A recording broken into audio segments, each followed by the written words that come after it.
이르렀더라. 아멘. 그리스도께서 오병이어라는 기적을 행하셨습니다. 그러니 사람들이 너도나도 그리스도께서 주시는 빵을 기대하며 그리고 그리스도께서 새로운 나라를 일으키실 것을 기대하며 예수 그리스도를 축혀 세웁니다. 그러니 그리스도께서 산으로 도피하시죠. 이것은 예수 그리스도와 그리고 일반 백성들을 위함이기도 하였지만 제자들을 위함이기도 했습니다. 제자들 입장에서도 그리스도께서 로마의 황제를 물리치고 새로운 왕이 될 것이라 기대하는 이들이 없지 않아 있었기 때문에 그들의 오해를 방지하기 위해서라도 산으로 들어가셔서 주님 아버지를 찾으러 가십니다.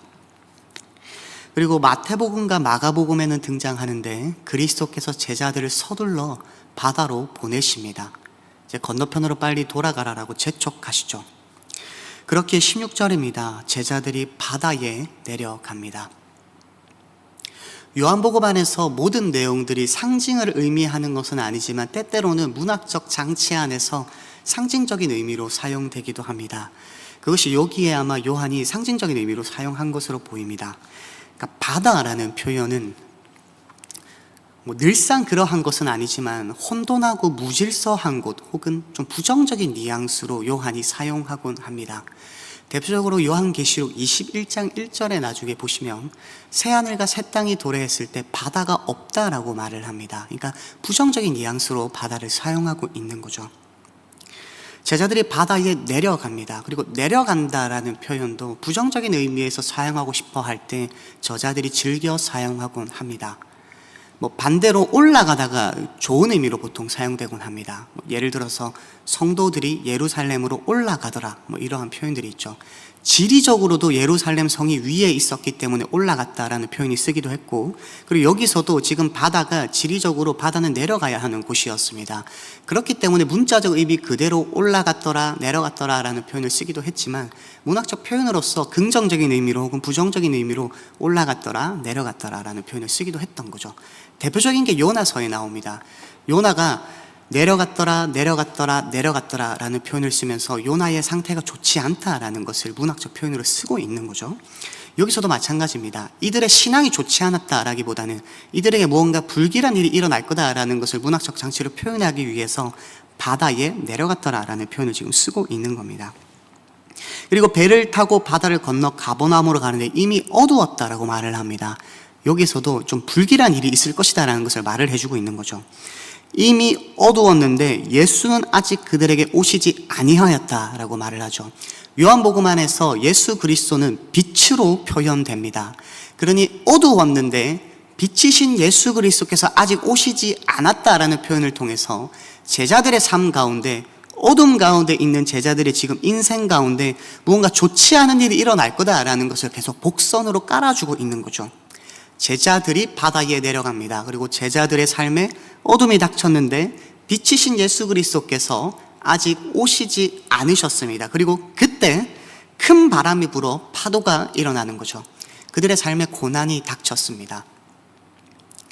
18절에 큰 바람이 불어 파도가 일어났더라라는 말은 고난이죠.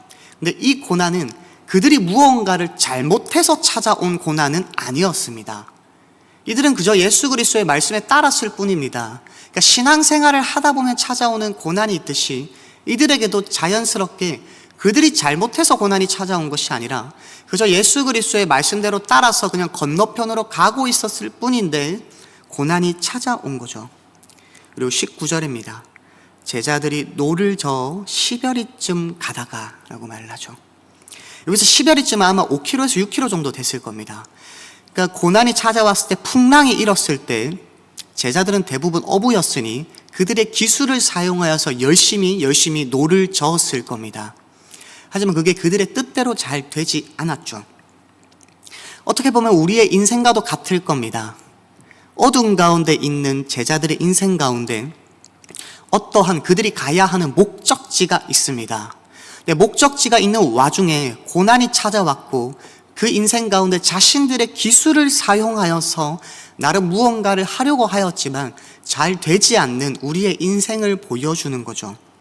이전 본문에서도 그리스도께서 빌립을 시험하고자 어떻게 하기를 원하느냐라고 했었을 때 빌립은 자신이 가지고 있는 기술을 사용하여서 이 사태를 해결하고자 했습니다. 본문에서도 지금 마찬가지인 거죠. 제자들이 자신들의 목적지를 향해 나아가야 할 때 그들 나름대로 자신들이 가지고 있는 기술을 사용하여서 이 고난을 돌파하고자 합니다. 하지만 뜻대로 잘 되지 않죠. 그리고 그때 예수께서 등장하시는 겁니다. 18절 중반입니다.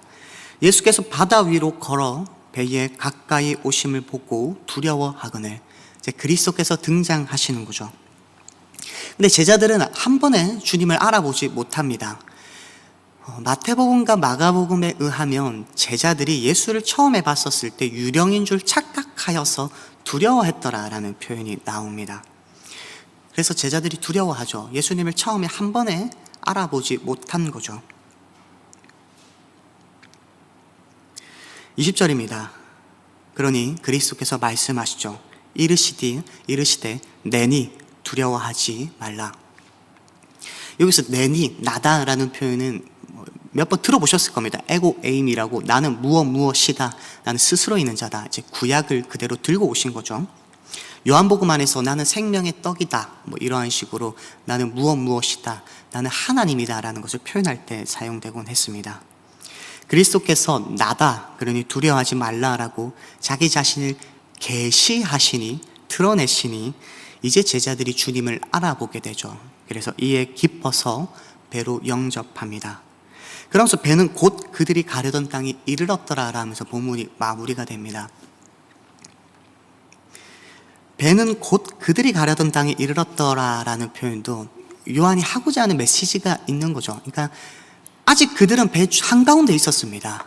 근데 배 한가운데 있었는데 그리스도께서 배에 타시니 곧바로 그들이 땅에 이르렀더라 라는 표현을 통해서 마치 요한은 이들의 목적지가 가버나움이 아니라 예수 그리스도였다라는 식으로 말해주고 싶어 하는 거죠. 그들이 가야 하는 곳이 있었습니다. 그들은 배 한가운데 있었죠.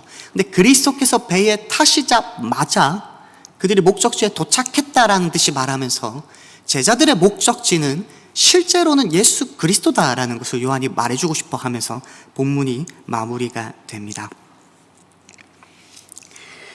우리 두 가지 정도를 함께 살펴봤으면 좋겠습니다. 첫 번째로는 주도권은 늘 주님에게 있다라는 겁니다. 21절 초반부에 보시면 이에 기뻐서 배로 영접했다라는 표현이 나오죠. 요한복음 안에는 영접이라는 단어가 즐겨 사용됩니다. 제자들이, 사람들이 예수 그리스도를 영접하였다라는 표현이 자주 나옵니다. 근데 영접이라는 단어는 요한복음 안에서 그 단어를 찾아보시면 나중에 보실 수 있으실 텐데 항상 늘상 그리스도께서 찾아오셨다, 하나님께서 무언가를 하셨다라는 표현 이후에 영접이라는 단어가 나옵니다. 그러니까 우리 입장에서, 제자들 입장에서 영접이라는 단어는 주어가 내가 되는 것인데 내가 주님을 영접했다라는 이 문장은 맨 마지막에 나오고 그 앞에는 늘상 주어가 주님으로 등장한다는 거죠. 주님께서 무언가를 하셨다, 하나님께서 무언가를 하셨다, 그리고 맨 마지막으로 최종적 결과물로서 우리가 주님을 영접하였다라는 표현이 등장한다라는 거죠. 이 본문에서도 마찬가지고 요한복음 안에서 계속 그러한 느낌으로, 그러한 메커니즘으로 작동이 한다라는 거죠. 이건 우리도 마찬가지일 겁니다. 우리는 기도하러 이 자리에 나와왔습니다. 기도라는 선택을 하기 위하여서 그 앞에 수많은 과정 가운데서는 주께서 일하신 결과물로서 우리가 이 자리에 앉아서 기도하러 나온 거죠. 여러분은 알람을 맞추셨을 겁니다. 그리고 알람을 맞추셔서 잠을 주무시고 일어나는 그 순간까지 성령께서 우리의 마음 가운데 말할 수 없는 탄식으로 우리를 깨우셨기 때문에 우리가 일어날 수 있는 거죠. 일어났습니다. 일어나서 오늘은 가지 말까, 오늘은 갈까라고 고민하는 가운데 주께서 우리의 마음을 돌이키셨기 때문에 우리가 이곳에 있을 수 있는 거죠. 제가 이곳에서 설교단에 있을 수 있는 이유는 내가 이 설교단에 있지 않으면 유영진 목사님을 비롯하여서 성도분들이 나를 미워하지 않을까라는 생각이 아니라, 물론 그것도 어느 정도 있겠죠. 근데 주된 마음은 주께서 나의 마음을 일으키셨기 때문에 내가 이 자리에 있을 수 있는 거겠죠. 여러분들도 마찬가지일 겁니다. 여기서 배로 영접했다라는 이 표현을 이 본문 안에서 지금 이 시간 가운데 적용해 보자면 재성주가 일원동 성도들이 기도하였더니라고 바꿀 수 있을 겁니다.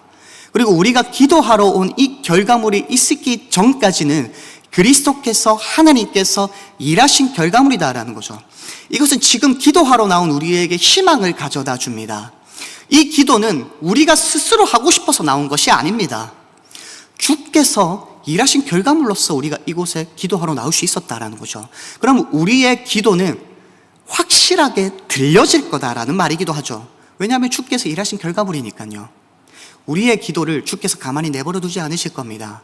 그 증거가 어디에 있느냐라고 했었을 때 이곳에 앉아 있다라는 결과물이 그 증거입니다.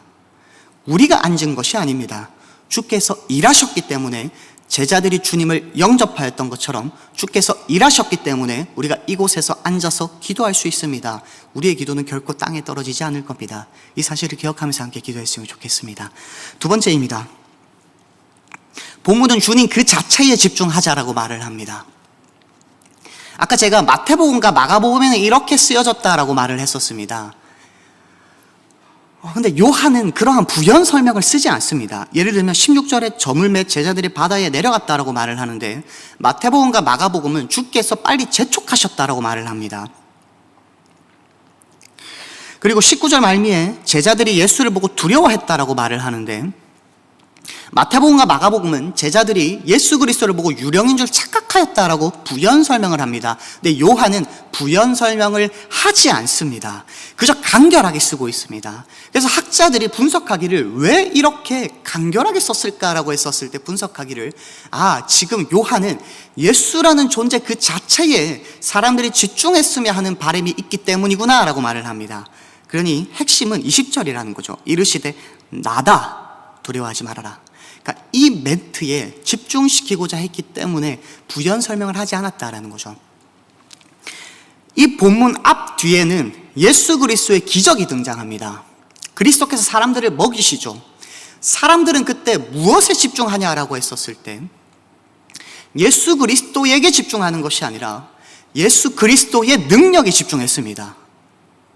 예수 그리스도에게 집중하는 것이 아니라 그리스도가 주시는 빵에 집중했습니다. 사람들은 예수 그리스도에게 우리에게 빵을 주시옵소서라고 했지만 그리스도는 사람들에게 내가 그 빵이다, 나를 먹어라 라고 말씀하셨죠. 하지만 사람들은 계속 빵에 집중합니다. 본문이 그걸 말해주고 있는 겁니다. 예수 그리스도의 능력에 집중해도 좋지만 예수 그리스도 그 자체에도 집중을 한번 해봐라 라고 말을 하고 있는 거죠. 그리스도께서 주시는 무언가에 집중하는 것도 좋지만 그리스도 그 자체에 한번 집중해보라라고 말을 하고 있는 겁니다. 우리는 이 시간 기도하러 나왔습니다. 기도하러 나올 때 저는 무엇을 기도하냐면 설교할 수 있는 능력을 달라라고 기도합니다.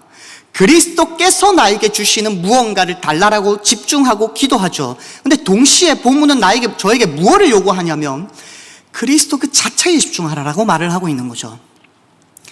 주님이 누구십니까? 주님이 어떠한 분이십니까? 주님이 나에게 주시는 그 무언가, 그 빵에 집중하는 것이 아니라 나는 주님 그 자체에 집중하고 싶습니다. 본문은 이러한 기도를 우리에게 요구하고 있습니다. 말씀을 정리합니다. 주도권은 늘 주님에게 있습니다. 주도권이 주님에게 있다는 것은 우리에게 기쁜 소식입니다. 우리는 그저 기도하기만 하면 됩니다. 기도한 이후에는 주님이 하실 문제입니다. 그것을 기대하면서 함께 기도했으면 좋겠습니다. 두 번째로는 주님 그 자체에 집중했으면 좋겠습니다. 일용할 양식을 달라라는 기도와 동시에 주님이 누구십니까? 라는 기도도 함께 하면 좋겠다라고 이 본문이 우리에게 말을 해주고 있습니다. 우리 이러한 기도 제목으로 함께 기도하시고 그리고 개인 기도 제목으로 기도하시면서 오늘도 그리스도 안에서 승리하는 여러분들이 되시기를 주님의 이름으로 축복합니다. 기도하시겠습니다.